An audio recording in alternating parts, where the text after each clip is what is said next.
Doctor हिरे साहेब आणि doctor Mrs हिरे, तुम्ही आत्ताच तुमच्या मुलींचे रिपोर्ट्स बघितले, मधुरा आणि महुआचे.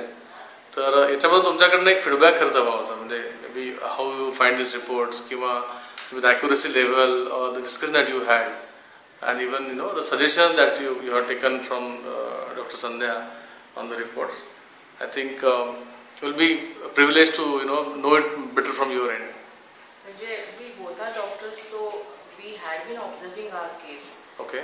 पण इथे आल्यानंतर सायंटिफिकली जे आम्हाला जो स्टडी मिळाला ब्रेन मार्क्सचा, करेक्ट, त्याच्याने बरेचसे प्रॉब्लेम्स असे जिक्सॉचं पझल कसं सॉल्व्ह करतो आपण, बरेचसे प्रॉब्लेम सॉल्व्ह झाले मला असं वाटतं.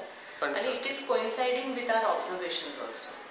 So we are really love this idea. म्हणजे रादर दॅन कुंडली वगैरे काढण्यापेक्षा मला असं वाटतं ही सायंटिफिक कुंडलीच मी म्हणेन, आणि it is very excellent, very good scientific approach.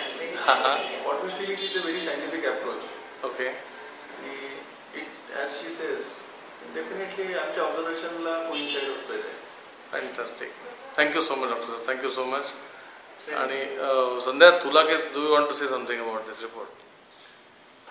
माझं तर म्हणणं आहे की हा रिपोर्ट प्रत्येक मुलाचा काढला गेला पाहिजे, की जेणेकरून आई वडिलांना त्या मुलाला हँडल कसं करायचं, त्याच्या कलांनी घेऊन त्याला डेव्हलप कसं करायचं आणि कुठल्या क्षेत्रामध्ये डेव्हलप करायचं, या सगळ्या गोष्टींचं गायडन्स मिळणार आहे. प्रत्येक आई वडिलांची इच्छा असते की आपल्या मुलाने काहीतरी चांगलं करावं, चांगले आपल्याला परफॉर्मन्सेस द्यावे, पण नेमकं कशात करावं हे त्यांना माहीत नसतं. त्याचाही बराचसा गायडन्स आपल्याला या रिपोर्ट मधून करू शकतो. आणि महत्वाचं म्हणजे डे टू डे लाईफ मध्ये जे हँडलिंग आहे, प्रॉपर चाइल्डला हँडल करणं, हे पण या रिपोर्ट मधनं खूप इझी होतं.